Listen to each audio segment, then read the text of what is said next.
পেছনে চিনে চোখের মতো লেগে থেকো না। কথা বলবি না ভুলে যাবো না দেবযানী, তোমার মতো একটা মেয়ে হয়ে আর একটা মেয়ের প্রতি তো অনুকম্প থাকবে না কেন?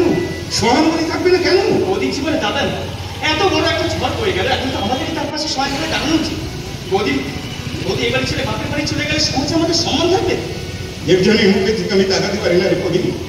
দাদা মারা যাওয়ার পর বৌদি কত পাল্টে গেছে, মুখে একটু হাসি, মাঝে মধ্যে সবার হারানি গিয়ে একা চোখের জল। ভালো লাগে না বাবা। ভয় হয়, তোমার বড় ভয় হয় রে প্রদীপ। বৌমা শেষকালে মানসিক বিকার করতে হয়ে পড়বে না তো? এই প্রদীপ, আমার বৌমা পাগল হয়ে যাবে না তো? পাগল তোমার বৌমা হবে না বাবা, এবার তোমার বৌমার জন্য আপনার বাড়িতে সবাই পাবে। এমন কথা বলছিস কারণ দিদি? বলতার চাকে ঢিল পেরেছে পুলিশ অফিসার দেবযানী দত্ত। এবার সেই বলতার জগৎ তোমরা কেউ রেহাই পাবে না। বলবি বলটা শুনবে, তোমার বৌমার কি কথা শুনবে? তোমার বউ জামাই রাজা তারা কি পুলিশ পার্টি তালা পুলিশ থেকে অ্যারেস্ট করেছে দেবযানী দত্ত।